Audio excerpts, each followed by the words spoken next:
All right, my friends, welcome to episode 383 of Prof and Dev Play Games. My name is Larry, the professor. Over there is Anthony, the Dev? Question mark. Still Dev. Okay. Still doing stuff. All right. But yes, You know also what? helping Yeah. people now do their own careers as well. We'll see. Yes, Anthony has moved up in his career. Yeah. So as long as I don't have to change the name of our still Dev. podcast, yeah. I think Dev is just all encompassing Perfect. for all the people. Everyone who works in game development, right? Yeah, is Yeah. a Dev in Yeah. some form. Yep. So we are here this week. First of all, I'd like to say hello to my co-president, who today learned that I have a gaming podcast. Oh no. Yeah. I was like, don't think less of me when you listen to any one of the 383 podcasts. She was like, how do I not know that you have a gaming podcast? I'm like, I don't know. But we've been doing it since 2015. She was like, oh my God, that's a long time. So, hello. I brought my OLED Switch to work today so she could check it out. Is she gonna get one now? No, I don't think she is. But maybe. The Switch she has is doing the job for her. But once you look at the OLED screen, man, it is like looking at them side by side. You know how like when you were playing the Wii U and then you moved to the Switch, and you're like, wow, that Wii U tablet is like a toy. Yeah. The Switch screen compared to the OLED is like, oh, that's a toy. The OLED is like the real screen. And if you don't see them side by side, it doesn't matter. But once you see the OLED and play on the OLED, it's like, oh, there's a big difference. It's just vibrant and rich, the color, but the screen's also bigger. It's noticeably bigger, even though it's only like, quarter inch or something like that. Like the what's it called? The bezel goes all the way to the edge. Yeah. It really makes a difference playing handheld. If you don't play a handheld, there's no reason to get this. But if you're primarily a handheld gamer, I kind of regret not getting an OLED earlier because, boy, the last 2 years of handheld gaming would have been beautiful. But I'm there. This is where I'm at. It's fine. It's great. And this is like the year of Switch, man. I haven't played a game on like a console that's not a Switch or a 3DS this year, except for like a couple, I don't know, maybe an hour of Street Fighter and maybe a here and there, like a teeny bit of something or other. But I've committed to playing handheld this year so far, and it's going to be really nice with the Switch. The problem is it doesn't fit my grips. The Satisfy grip I have is too small. Yeah. So I ordered a new one. Just slightly different dimensions. Not a lot. Yep. Just maybe 6 millimeters or something like that. So I have a Satisfy grip that's themed to the OLED that I have because I have the Zelda Tears of the Kingdom Special Edition, which is awesome. And then my friend Bill, who has been on this podcast before, has already purchased my old Switch. So I'm boxing it up tonight and bringing it to him tomorrow. So defrayed the cost of my new Switch by a couple $100, which was nice. So appreciate that. Yeah. Do you have any questions about the OLED before we move on to our crazy topics? I mean, you answered it. Just looks better. It does. And I have seen them. When I've occasionally gone into the office, we have a couple OLED switches there, and when they got them, and I was like, oh, let me see it. And I'm like, yeah, it's a better screen. I don't particularly play in handheld all that often. Maybe a couple big runs of handheld a year, maybe like the road trip times. But for the most part, my Switch is just attached to my computer monitors. So when I play, I just play. So it really doesn't matter. At my desk. I just play it on a monitor. So it doesn't matter. So I'm tempted. Every time I see it, I'm like, oh, that's cool. That's very nice. I definitely, if Nintendo had put out slight hardware bump with it, like a new Nintendo Switch kind of styling, with the 3DS, I would have totally just picked it up immediately. Yeah. But if it's just the screen, I'm like, fine. Like, I don't need to buy another Switch. Even if I sold my other one. I just like to help Nintendo with their sales because I had the original and then I sold. Actually, I didn't sell it. I gave it away to a friend, and got the one with the increased battery. And now it's OLED. I didn't realize in buying the OLED that the internal memory was double what the Switch is normally. Sure. Instead of 32 at 64, I was like, oh, this is nice. So I have a little bit more. space. So it's nice. It doesn't feel that much heavier. The cool thing, this is kind of stupid, but the fucking kickstand is amazing. The whole back flips up, so it's just a huge kickstand that I could actually use now. So I set it up in front of me on a tray, and then I played with my Pro controller, and I was like, oh my god, this actually works really well. Just have like a, not even holding the thing, just holding the frickin' Pro controller and just playing on the table basically right in front of me. I probably wouldn't do that often, but now I can, as opposed to before when I tried that, the fucking thing would tip over because that little shitty fucking kickstand. So yeah, it's great, man. So I'm very happy. That kickstand is really nice. I'll be honest. There's like just little quality of life improvements that just like that screen's a little bit better. It's not. It's a lot better. It's a lot better. The kickstand's a little better. The internal memory is a little better. It all adds up. Speaking to this, having this, when does Nintendo announce the successor to the Switch? You know what? Because I bought this, fucking next week probably. We are six years exactly now since the launch of the Switch. Because it was 2017, right? I believe. Yeah. Yeah. So it was the time Zelda was coming out. Breath of the Kingdom. Breath of the Kingdom. I'm never gonna keep these two games' names straight anymore. Because I think that came out in, was it April of 2017? I thought it was March, but yeah, it doesn't matter. It could have been March or April. It was somewhere right in there. So it's basically just over 6 years, and that's about the cadence for Nintendo to do another console. Yeah, they ended the Wii U a little early, but the Switch is like going along so well. I could see them going later, like next year maybe. Yeah. But if they come out next year, when do they announce the successor? Do they announce sometime this year? Do they want to cannibalize? Do they tease? I would assume so, but I feel like they could wait till next spring, like next March or whatever, for a holiday release, right? Like give a 6-month lead time. They could do that. Yeah. Yeah. I don't feel like they want to bite into their holiday sales.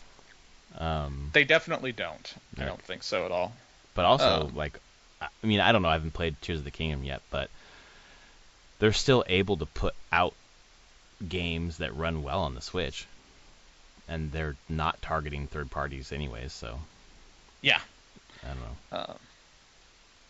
We're just coming up to it. That's all. I think so. I think next year we'll hear something. Either it's a tease and then a release, or it's a tease at the end of the year for a release next, 2025. Yeah. But I don't know. Because there's also this new AMD chip. Mobile chip. Yeah, the one that is powering the first real Steam Deck competitor, the Asus ROG Ally. Yeah, right. That's right. And there's been rumors that that they're going to use that potentially for Switch. I've seen some stuff. That would be cool to see, because the ROG comes out in the 11th or 12th. It's soon. Yeah, I know that. I think it's next week. They have that announcement to blow out.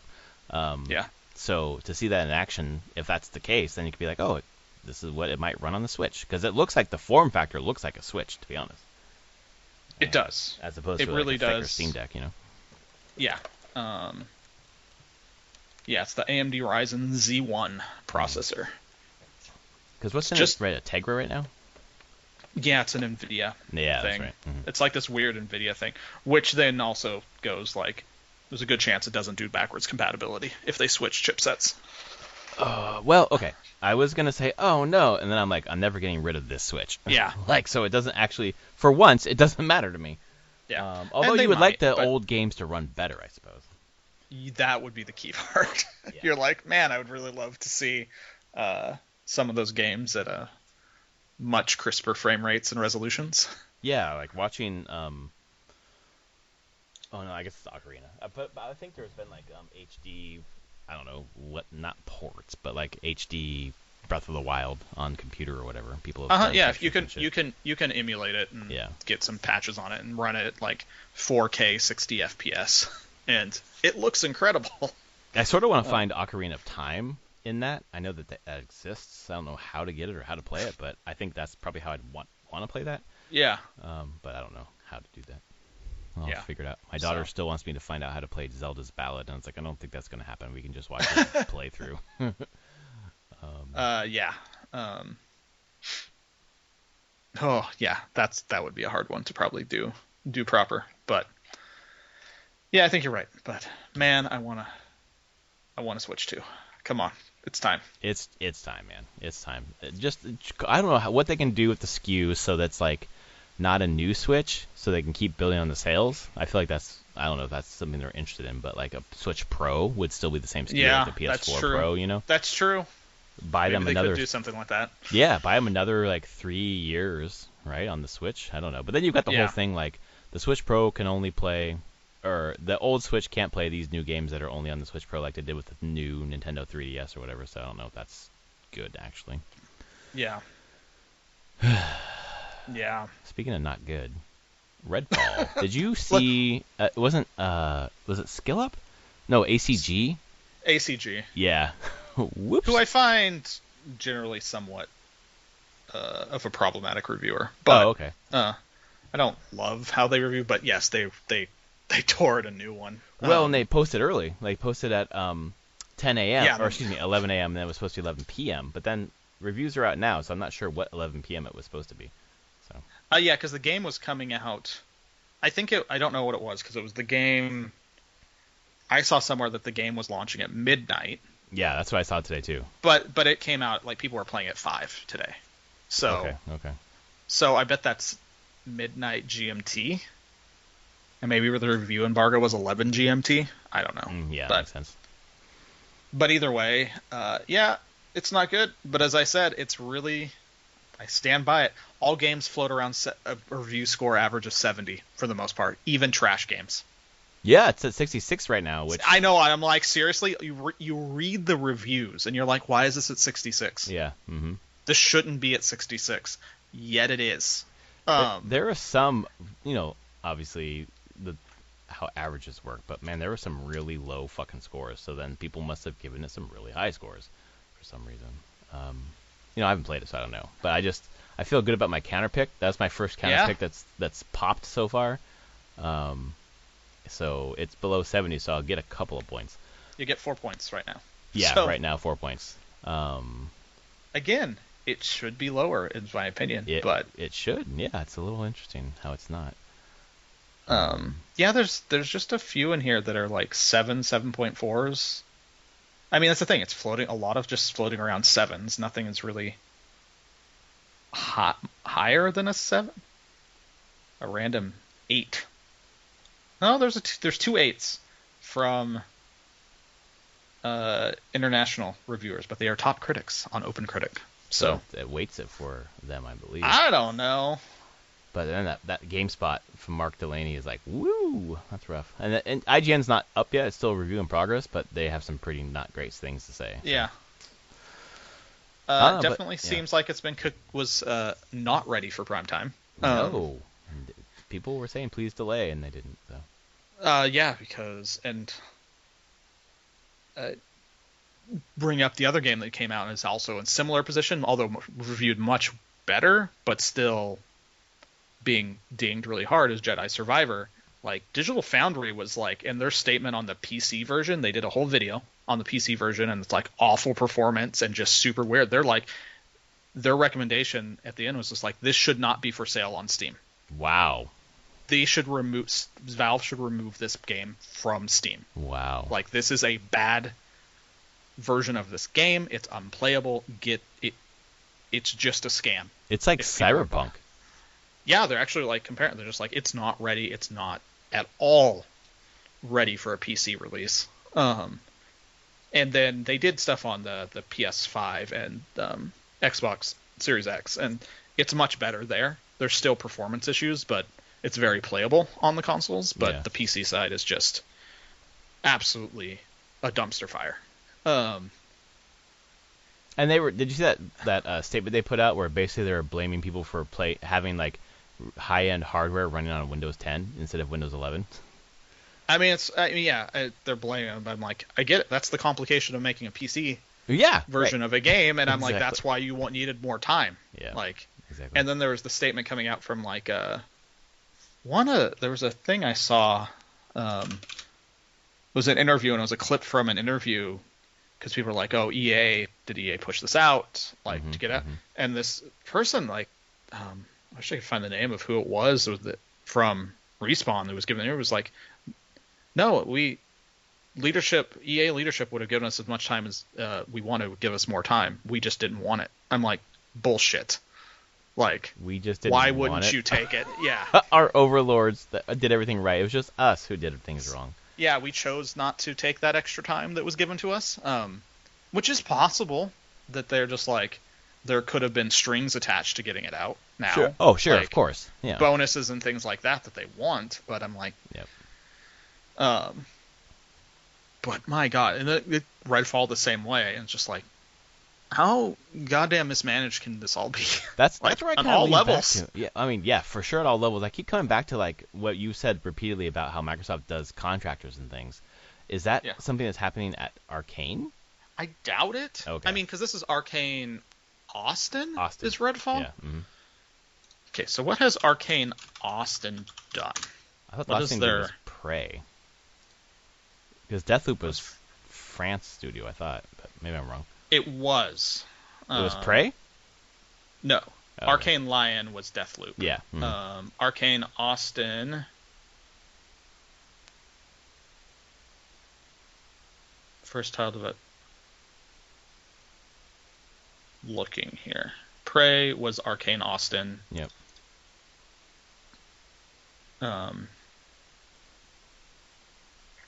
Dishonored 2 was a mix between the two. Oh, it was both. Okay. Yeah, it looks like it. Yeah. Although I've heard really good things about Prey. Yeah, especially around this whole conversation at Redfall, people have re-brought it up. You know, how amazing Prey was, and also mismarketed, but how amazing Prey was. And then now this is what they do next? Like, they were chasing a trend or what? Yeah, exactly. What the fuck? But I mean, even chasing a trend, you're just like, what happened here? Yeah. How'd you go from that, which I don't think Prey sold particularly well. It didn't. And which is unfortunate. Doesn't, you know? They have critical darlings, but don't sell that great. Wait, Prey. Is that real? Redfall is on UE4. It says Prey was actually on CryEngine. Really? Well, Prey. This is on Wikipedia, and now I'm curious about that. Like, is that?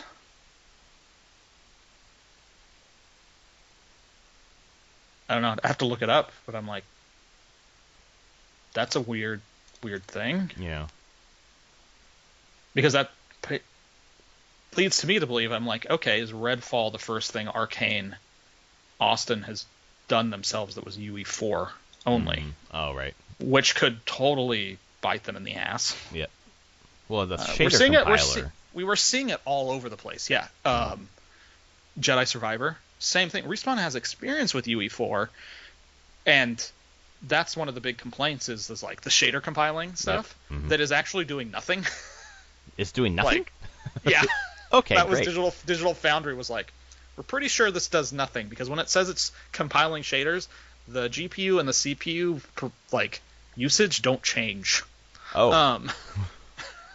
We're just really efficient, guys.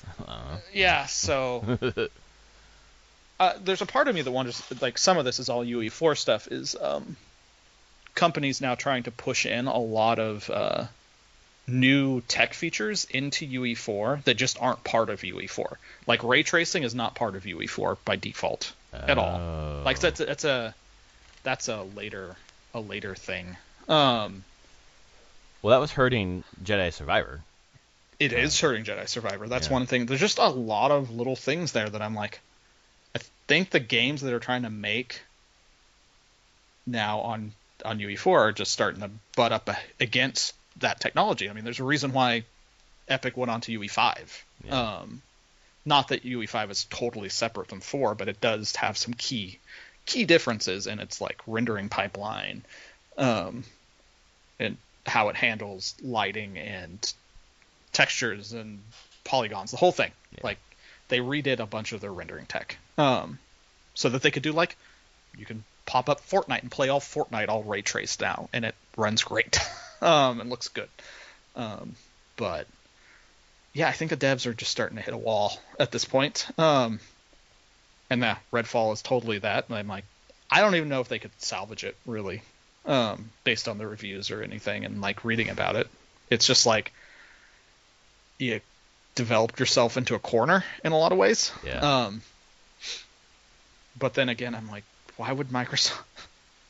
Microsoft just wants it out because they're just hurting for games. They're desperate for having games out there. That's it. You know? Yeah. And I mean, they bungled Halo Infinite real bad. Massively. So, they've got that. Minecraft Legends just launched to like middling reviews. But not like this. This is like bad. Yeah. It's like Starfield is everything's riding on Starfield.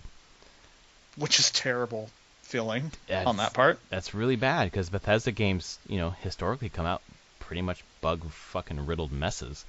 But they're playable even. And sometimes the bugs are funny and fun. But, boy, that has to be like game of a generation for the ship to turn around here a little bit. I don't know. Like Game Pass, cool. But, mixed with the news of console sales are down 30% year over year for Xbox. That's a big fucking drop. It's not good at all. In the same time frame where PS5s are just launching into the stratosphere. Yeah. They just don't. Microsoft doesn't have first-party games. Why buy an Xbox? Yeah, and the first-party games they have are not the last major ones that they've released are not great. No, just they're not. Not great. They're not. Halo Infinite, Minecraft Legends, Redfall. Yeah. Yikes, Yeah, they're not putting up the stuff of like these are must-play games. I mean, Sony doesn't always have hits as well, but they have a good track record in comparison. Like when we got first party was God of War Ragnarok. Yep. People loved that one. Like they had a few minor quibbles, but people still really enjoyed it. Well, and Horizon. Horizon Burning Shores, I guess, is probably the most recent release. Recent one. But it's DLC. Yep. But even, they have a good cadence of like even third party, where like a lot of the third party they have the marketing deals with. So I think of Final Fantasy 16, as a PS5 exclusive, which it kind of is not coming to Xbox anyways. I don't know, man. It just feels, for as much as I've liked Phil Spencer over the years, like it just feels mismanaged to the point where I don't want them to buy Activision Blizzard, even though I hate Bobby Kotick, because I feel like those IPs would get run into the ground too. Potentially. This is the thing with Microsoft is now it's going to swing like this. They've had this string. Let's say Starfield is just a middling. It's not horrible, but doesn't live up to expectations. The history of Microsoft is now they're going to jettison their games teams again. They're just going to go clean house. Someone new will come in and they'll clean house again. Yep. And then in another decade, we'll be back to the same place where they buy a bunch of game teams again because they're like, what happened to our game teams? Well, I'm like, you mismanaged them and made a lot of shitty products and decided you didn't want to invest in it anymore. Exactly. Or those people left, like even if they didn't get rid of them, like who's sticking around? Yeah. For this shit show. It's historically always been a pretty up and down place to work for games. And they've had some hit. Pentiment and Hi-Fi Rush are legit pretty damn good games, and those are Xbox games. They're not at the level of Ragnarok, and I think that's the problem. They don't have those. There's nothing for an Xbox gamer to really be like, look at our thing. This is what we have. Like you have access to Game Pass is what you have. Yeah. So. And now that was actually one of the things hurting them, trying to get this deal to go through. CMA is like, all that stuff that you promised about Call of Duty, and that's cool. But really the sticking point is like this like cloud and streaming and subscription stuff. Like this just seems bad for you to have this. So no merger for you. Yeah, like it's really interesting to see the discussion around the focus of the cloud gaming being the thing that spiked us for the CMA, and people are like, well, it's like a nascent technology. It's not proven. Who knows if it would be? And it's like, well, I feel like some of the discussion has been around if you stop monopolies early, it's better than waiting for them to be so strong you can't really break them apart. So maybe they were doing that. Being proactive. I don't know. Like I read at least that the appeal process for the CMA is not going to work. It historically doesn't work. I wonder if you feel, we both felt, I think, pretty confident it was going to go through, and I've certainly changed. I feel like it's less than 50% now. The only thing that would, now again, never bet against someone who wants a lot of money. Yeah, it's true. And goddamn, that exec team C-suite wants their goddamn payday. Yeah. Activision Blizzard. I mean, I feel like Activision will be like, all right, we're shutting down our business in the UK. Good. We don't have to deal with you anymore. Unfortunately, then that's Microsoft's problem, because then Microsoft can't operate in the UK. Yeah. Once they, that won't work. Microsoft won't let that happen unless they do it beforehand. They're like, oh man, that'd be amazing. Let's see it. Yeah. But my God, I feel like they're. Maybe it's less than 50%, but I still feel like that C-suite wants their money, and they're going to try their hardest to get it. But the other way this works is that if the appeal process, and all this may just take so long that they all just give up, which is a lot of what is in some other big tech stuff that didn't go through. I can't remember. It was at Intel and ARM. Intel wanted to merge with somebody, buy somebody, and it just sat in who manages it in the U.S.? I don't know. Who approves the mergers? Oh, FTC. FTC. Yeah. FTC just let it sit for a long time, and it just sat and languished. Mm-hmm. They never actually said no. It's just they kept on no, appealing and pushing out the process until Intel was just like, never mind. It's like a pocket veto. Yeah, kind of. And I'm like, I could see that happening too, where it's just like, all right, fine, we'll just let this appeal process take years. So it's just not worth it anymore. Interesting. And then no one actually, although they've already said, CMA has said no, so I guess it doesn't matter anymore. They'll just say no again. And the appeal is like, it's very much like appeal process in some of our stuff on campus is like, it's not an appeal of the decision, it's an appeal of was the process followed. If the process was not followed, then there can be a look at it again, but it's not overturn the decision. It's was the process followed. And it's only can be overturned if the process was. It's not even overturning. Yeah, no, it's not. Process has to be like you have to prove that the process was not followed. Yep. And if it wasn't, then the process starts again, and gets retried basically. Yeah, exactly. And like, are they really gonna? Like, if they have to reevaluate, are they really going to change their mind because it's the same people who would be redoing it? It doesn't seem that would be the case. So, it just feels fucking dead. It feels dead. And once I learned how pissed off Bobby Kotick was that it was dead, I was very excited. So, for her team, I'm great. I'm pretty much. I don't know. Like, that's not going to happen. So, yeah. Even though Blizzard properties are already getting drove into the ground in a lot of ways. Yeah, that's true. Honestly, it's a miracle Diablo 4, when I played in that beta, was as good as it was. Yeah, they've got shocked. A good one there, to be honest. There's another beta for that happening. Yeah, it's a Server Slam on Zelda weekend. I know. But I guess not everyone has a Switch, so... That's true. And I guess they're just wanting to do it then. I don't think it's against Zelda. That's just... Yeah. It makes sense that that's 3 weeks out from launch. So that gives them enough time for people to just hit the servers as hard as they possibly can so that they have a couple weeks to fix any problems for launch. Yeah, it's smart of them to do that for sure. And people are chomping at the bit to get back into that game because it was fucking great. So. Yeah. As we saw with Path of Exile having its best league ever. They did, because people were excited about ARGs ARPGs. Yeah. Did you see Pathfinder announce that their next game was an ARPG? No. Yeah, it was today. They announced that the next thing that's coming out from them is fucking forgot the name of it, but they're not doing a CRPG. They're doing an ARPG. Oh, okay. I don't remember the name of it. So the Pathfinder people are making a Diablo-like. Okay. Mm-hmm. Studio and publisher prize announced Pathfinder Abomination Vaults. Based on the TTRPG campaign of the same name, which fits. That's how all the other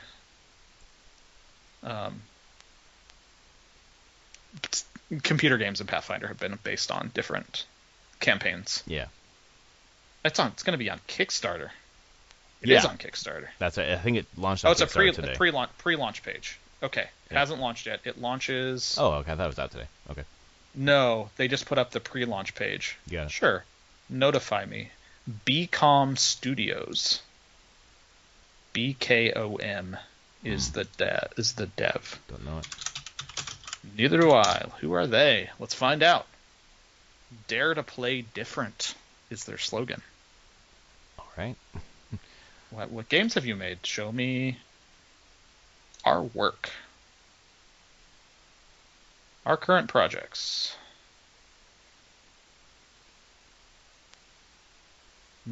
Couple mobile games. Run the Court, Before Your Eyes.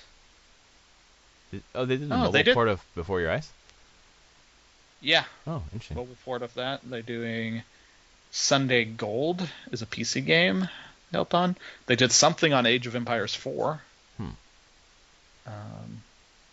Tales of Candlekeep, Tomb of Annihilation, Overloot. Online games.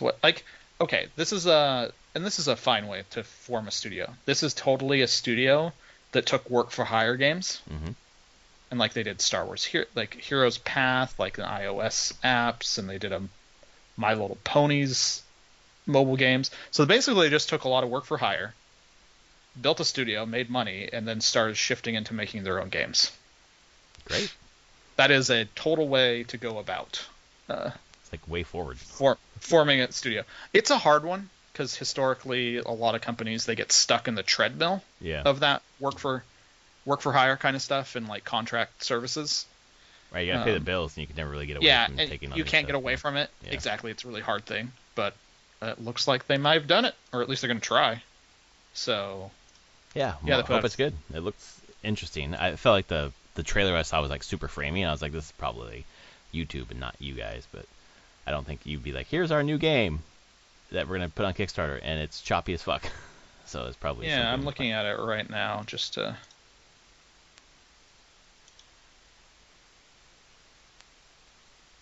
Yeah, I mean, I don't know. It looks a little framey as well, but it's a Kickstarter trailer, so... Yeah. I figured it was a trailer. Oh, shit. And who knows what they're recording on? I don't know. Mm-hmm. But it's interesting to see them going that direction, and just speaks to, I don't know, around Diablo, such a juggernaut that it's just It's not reviving because Path of Exile has been around and been doing fine, but the interest around ARPGs right now. Yeah. Yeah, it's definitely a genre that's always had popularity. It's just it takes a certain level of a big game every once in a while to get in people's mind again of oh yeah, this genre exists and people really like it. Yep. So, well, that's cool. I've signed up for that Kickstarter just to at least see when it launches and what it does. Yeah, interesting. All right. God, was there anything else news-wise? We covered most of what we wanted to. What have you been playing then? What have I been? Oh yeah. As of mid last week, I'd forgotten about this. The Genshin Impact devs' next game came out. It did? Honkai Star Rail. Oh fuck, that's right. I heard about it on a podcast. Space Train. Oh fuck, I forgot about that. I've been playing the shit out of it. Really? Okay. Oh yeah, it's just. I mean, it's a gacha free-to-play game. It uses a lot of the same gacha mechanics as Genshin, so I'm well aware of what they're doing there. Whoa, waifus in space but is what I'm seeing here. There's a lot of waifus in space. It's very sci-fi, but you ride on a space train because space trains are cool. Let's be honest. Well, of course. And the story is fine. I still think they're generally too verbose in their dialogue, but that's just how they localize, and I'm like, okay. But I'm generally in.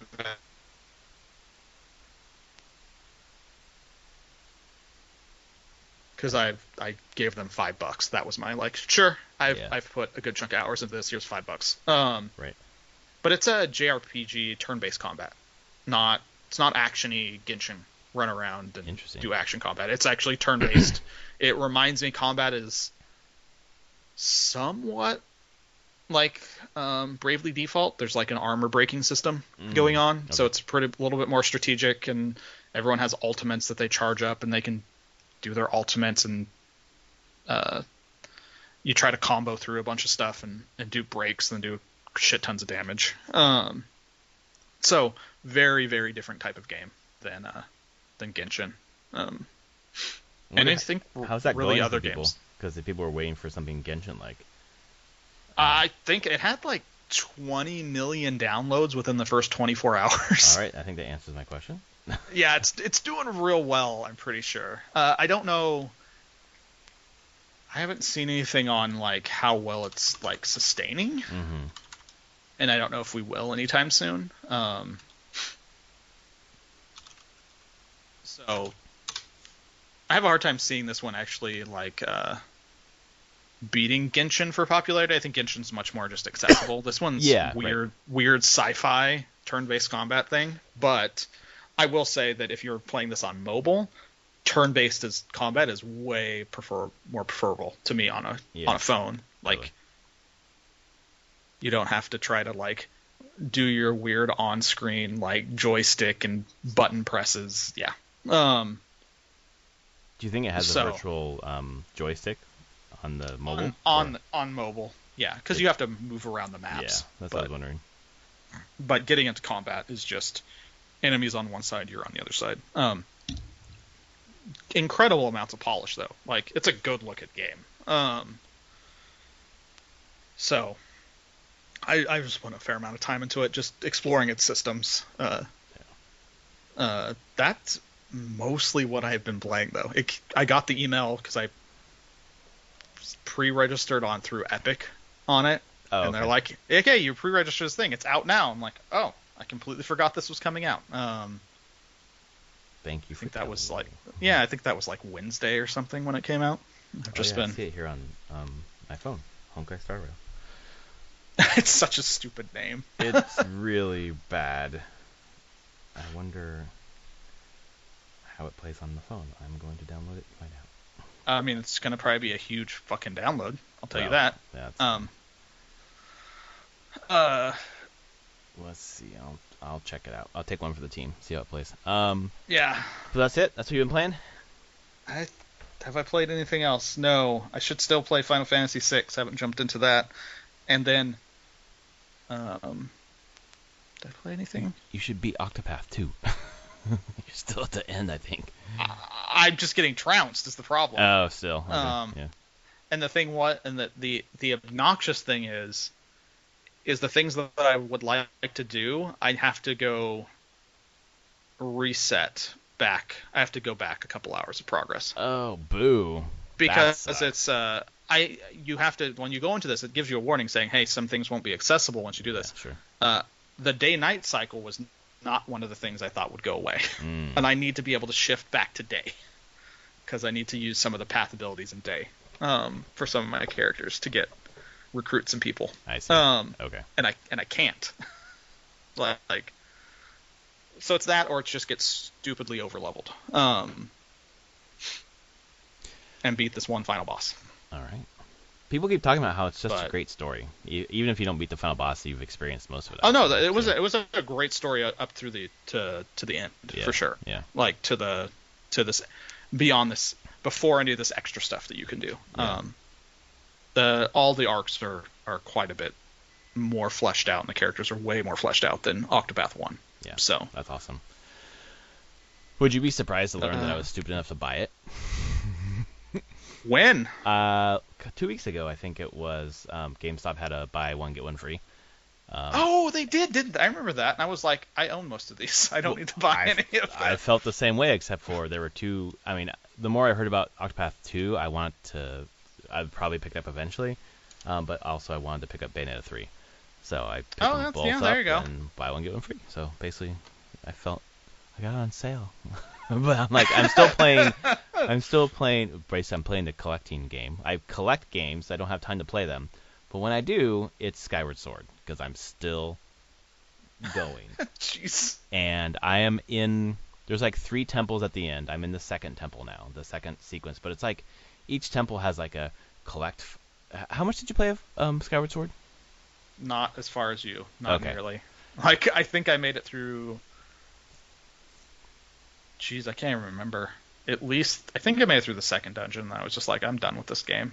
Yeah, okay, so I'm way past you. But so you get those first 3 sets of dungeons, and then you come back with new abilities and go through the same areas again to unlock different pieces of that part of the map, and find new temples. But like, you have to collect 15 tiers to get a new tool. Like, I just got the claw shot, and then you use the claw shot to go back to the Lanayru Desert where you were, to then access new areas. And when you do that, then you access the new temple.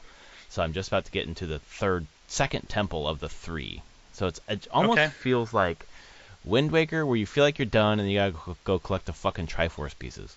Yep. And it's like, here, you got 3 temples you got to go to bake your sword in 3 flames to give it strength to beat Demise and whatever else. And it's just like, there are so many ideas in this game that's just like packed in, and so that's annoying. I'm ready for it to be done.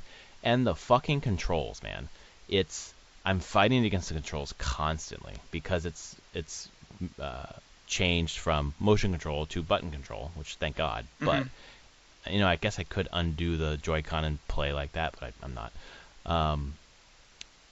It's just really a lot to manage. Like, the right trigger has different tools than the right bumper, which has a lot of items. It's a lot to manage. And then to turn, the right stick is your sword, but you have to hold left bumper to use the right stick as a camera. So you're managing that back and forth. Like, it's so complex. My daughter likes to watch me. She can't play because it's so complex. She'd rather play Wind Waker because it's easier, Daddy. Yeah, sure. The controls are easier, Dad. I'm like, you fucking right. Like, Mario Sunshine and fucking Skyward Sword can just die in a fire because of the controls. So I'm not enjoying it for that. I'm not enjoying it for like the hodgepodge of ideas it has here at the end, when it could have been like a lot more streamlined. It's just, they needed a break to reset with Breath of the Wild, and I can see why. Some of the things that are in Skyward Sword have moved forward into Breath of the Wild in a better way, but it's just, woo. I'm ready for it to be done. Yeah. It's not a bad game. Like, a bad Zelda is a good other IP's game, but this is my least favorite Zelda I've ever played.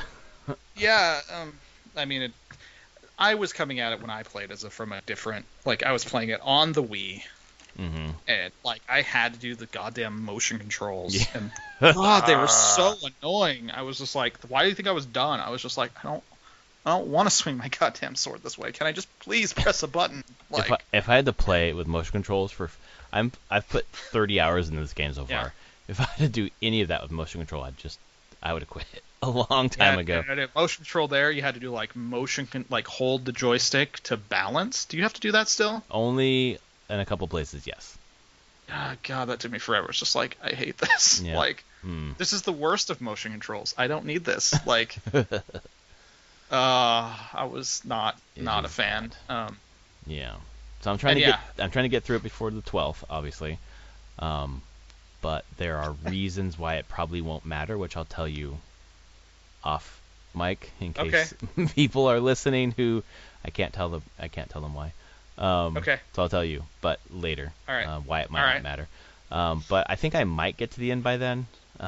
There's some, I don't know. I just did a part to get to the temple where like you ride a roller coaster, basically like a mine cart ride, and it's Okay. like interesting, but it's a 3-minute one-off, and I'm like, why is this here? I'm like, oh, because you had to balance with the fucking Wiimote. Like Yep. it was about turning into the turns. Like this was all built around the fucking Wiimote. This whole game is built around the fucking Wiimote. Yep. And yikes, man. Sometimes Nintendo's hardware forcing software decisions sucks. Late breaking news right here. Oh. Writers Guild of America West and East have voted to call a strike unanimously. All so right. the Writers Guild is on strike starting at 12:01 a.m. Shit, here we go. Oh, actually 12:01 a.m. Eastern. They're on strike. They're on strike now. Okay. Yep. They've so that just came in. Wow. Seth, what's his name? Seth. Not Seth Rogen. That's not it. Seth Meyers was like, I might not be here next week, and it'll be for really important stuff. I heard they were going to strike, but they did it. Okay. Well. Yeah, it hasn't happened since 2007. Wasn't that when? Was that 2007? God, it feels like it was. It was on. It was on. All they did the strike, and that's when like quality of television and movies took just a fucking huge nosedive for yep. like a year and a half, 2 years. We're doing reality television now, or we'll just write scripts with AI. That they'll try that. Oh God. Supposedly that a lot of the studios have known the strike has been coming and preparing for it, so they've bought a lot of scripts and just have a lot of content just sitting on the shelves. Although it still probably produces some not great stuff because ideally you'd want writers adjusting that stuff and iterating on it instead of just being like, "Yep, we bought a script. We'll just also other film exactly that." Other groups, other unions are going to strike in solidarity. So we'll see who that is, but that's certainly not out of the realm of possibility. Yeah. So you've been playing that. You got anything else other than Skyward Sword? I played a little bit of Marvel Snap. I still do Snap. I think I got to like season pass level 19 or 20. I didn't buy the season pass this time. I was like, if I get to the end, I will, and I just didn't. I've been putting time into Skyward Sword when I have time to play. Otherwise, I've been staying up late working. First time I didn't buy the season pass, and I also wasn't really struck with the season pass. Like, I don't really know this, I made it to 50. Last night I made it to just past 50. Okay. And then I bought it because I was like, all right, I got there. Yeah. This one's cool. The one that went up tonight is Nebula. Is the card. I haven't seen it. And it's a cool card. Okay. She is. How does it work? It's a 1/1. Each turn your opponent doesn't play a card here, +2 power. Each time. Interesting. So, if you can lock people from not playing cards in the lane, great. She gains power. But then she also synergizes if you want to make a Guardians deck where they all trigger if the opponent plays a card there the turn. She draws your opponent to play cards to a specific area. That's cool. It's a neat card. I will say it's a 1/1. It's probably going to get killed by Killmonger a bunch. But for sure. It's another quality 1/1 in the game that kind of affects the entire game as it plays out. So I think the seasons are more interesting when you have the main card that kind of is meta changing. I don't feel like Hitmonkey was meta changing. Not really, and then it was in a bad place meta wise to come in. They fixed the meta quite a bit. I've noticed now they do weekly over the air updates. And they're just tweaking number, and I'm like, this is great. They fucked my boy Sandman again. They did. Sandman was a bit strong now. Yep, they swung too hard the other direction earlier, so it makes sense. Yeah. There's another one that got changed too that I was like surprised. I forget who it was. It wasn't Lizard, although Lizard did get changed too. Enchantress got a buff to 4/6. Right. Because no one was playing Enchantress, and like the best decks are all cards that can be nuked by Enchantress. Yeah, right. Like you're like, people, just play this card. Like. A Sunspot went from 1/1 to 1/0, which isn't a big change, but it is a change. So. Yeah. I think that's just a matter. It's still a good card. It's like the most. It's got to be the most played card in the fucking. Yeah, definitely the most played one cost. The most played card that from stats I've seen is Shang-Chi. Oh wow. Okay. Shang-Chi is like in 70% plus of decks. Oh, I can't. I'm waiting for when they. Oh, you know what? Lockjaw got changed. That's the one. Where. Oh yeah, Lockjaw got changed in a weird way, but actually could make it stronger. Well, it's like the change that I saw that surprised me because I was gonna win the fucking game was change only swap out one card. The first card you play. Exactly, and I was like, oh, am I misremembering that it was only one card always, or it used to be all that you set down? It was all. Yeah, it was all. Yeah. So it's a change. It doesn't drastically, but it allows you to do really kind of tricky things with it now, where you can be like, I actually want this big card here. I don't want Lockjaw to spin out, so if I just put a small card first, I can keep a big card. You can do weird things with it now. That does allow that to happen. Okay, that makes sense. I was surprised because it changes. The over-the-air update is like, oh shit, my card's different now, and I didn't read the update. Fuck, I didn't even read the card because I'm like, oh, it's the same card. Nope, it's not. Yeah. So they're definitely tweaking stuff pretty regularly, which is cool. I will say that you can play far more decks now and be successful. Yeah. They've done a good job of eliminating some of the annoying ones. The Shuri, that was the awful meta time of being Shuri Taskmaster. Yep, you're like Shuri. It's going to be a Shuri to a big card to a Taskmaster. Yes, exactly. Cool. Yeah. Which is also why Shang-Chi was in every deck. Well, I feel like that's the next nerf is he can only do that to one character instead of all characters at plus. In that area. Yeah.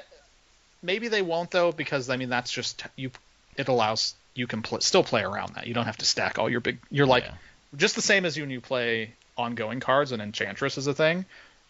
Maybe don't stack all of your Patriots and Mystiques and Blue Marvels all in the same location. Yes. Spread them out. It's this is a thing you need to learn.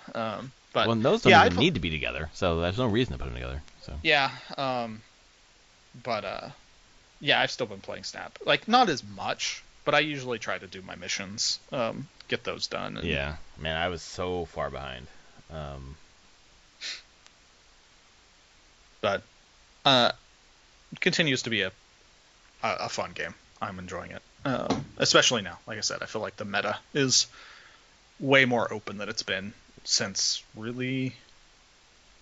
it's been out and we've been playing. There's a lot of cards. There's a lot of very viable decks to play. Yeah. That's what I've been playing. I'm just waiting for Tears of the Kingdom. Yeah. Breath of the Kingdom. Tears of the Wild. That's it. Yep. I don't know. Next Zelda game, because I'm sitting here. We're recording this on May 1st. We have 11 days. Isn't that crazy? 11 days. And I'm pretty sure I have a controller coming in and some other stuff. Right, because you got the Pro Controller. I did get the Pro Controller. Yeah, that's cool. I should actually check. I think I got it through Best Buy. I got Amiibo coming. I got the. I did get the Amiibo as well. Yeah, Tears of the Kingdom, and I got a Majora's Mask reprint. That's cool. I didn't get. It sold out too quickly. They did the Wind Waker reprints, but they did. I didn't get okay. It. Yeah, the 2-pack with the Link and Zelda. Yeah. Mm-hmm. But it sold out within minutes. I saw the tweet about it 5 minutes after the tweet, and it was already sold out. Well, that's because they're amazing. They are, and I'm like, damn it. We've got so much joy out of those. Those two Amiibo specifically. I think Zelda is still sitting on our kitchen table. My daughter is hardcore back into Zelda. Nice. Pokemon doesn't exist. It's fucking all Zelda all the time right now. What if they made a Zelda in the style of Pokemon? Oh my god, it would be mind explosion. Collect things in Hyrule. You can collect Although I mean that could actually be really, the previews for Tears of the Kingdom came out, and I'm like, yeah, this game's gonna be insane. Oh, it's so almost like survival simmy. Yeah. Yeah. I just don't No, even know there's a couple pieces. There's the polygon one where the person on the top says like, "Hey, I'm a goblin when I play games. I try to break the crap out of them." And Tears of the Kingdom is a goblin itself and met me at every turn. That's awesome. Every dumb thing I tried to do was like, thumbs up, let's go. Let's Yep. try it. You want to Like, do that? I'm Great, here. go ahead. Let's go. The physics engine, man, just like It's gonna be so dumb. so good. Do you think we're gonna have the original abilities like stasis and magnesis and cryonis and stuff like that, or? I don't know. Yeah, I wonder. There's gonna be a lot to manage, like the fucking wheel with like Ultra Hand and Fuse, and there was a second wheel with the other abilities. That'll be interesting. Yeah, I don't know. We'll find out what they do. Yeah. I wouldn't be surprised if they're not there. Yeah. And they're just, you get 4 new abilities. That would totally make sense from a Nintendo standpoint. Oh yeah. Being like, no, we already did that. These are the new things. Yep. Make these work. I don't know, but I'm just trying to find games that will just pass the time until the 12th. Yeah, exactly. Because man, I want it. Did you buy Burning Shores? That's like a 5-hour game. No, I haven't even touched it. Yeah. I should. So that kind of is a nice one to sit in there. But you're playing this Honkai Star Rail, so maybe that's pretty it. much. Yeah. Yeah, that might be it for a bit. Yeah. Yeah. So yeah, lots of good stuff. At least we've had some bad games coming out recently. Ooh boy. We're in a line. There's going to be a lot of good games in like 6 weeks. Over like a 6, actually, more like an 8-week period, 9-week period. We're getting really good games. Yeah, from here on out, like through summer, boy. Oh yeah, and then we got Fires of Rubicon. Armored Core 6 got the August date for August 25th. Yep, perfect time for it. Yeah. They avoided this whole glut right now. I was a little surprised to see such an early release date. They just worked their tails off over there at FromSoft. Yeah, I'm like curious how long that game's been in development. Yeah. I'm actually looking at because there's some other stuff in August. Oh yeah. So Armored Core 6 is the 25th. Sea of Stars is the 29th. Oh damn. And Baldur's Gate 3 is the 31st. Oh shit, August is a fucking stacked month. I'm like, god damn it. I'm interested in all 3 of those games. And then Starfield is September 6th. Yeah. I hope that's not bring a train it wreck. full circle back to that.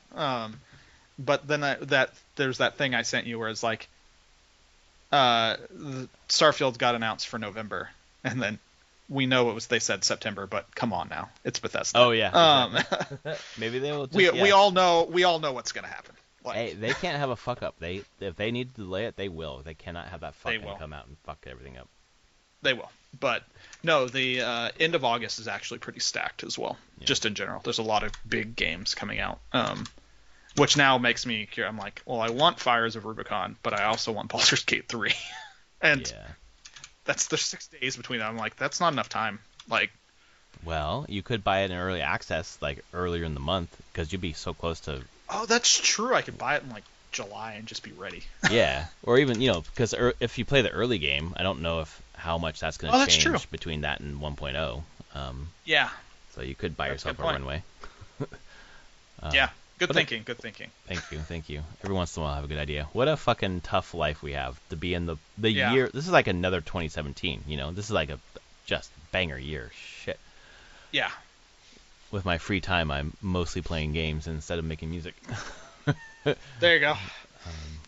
And mostly on Switch. Well, cool. It's weird, yeah. Yeah.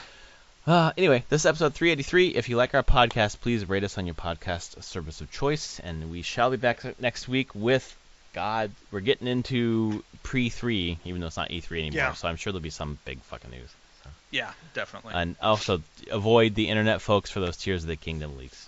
Just put your head down and just get off Reddit. Yeah. All right, folks. See you next week. Later, everyone.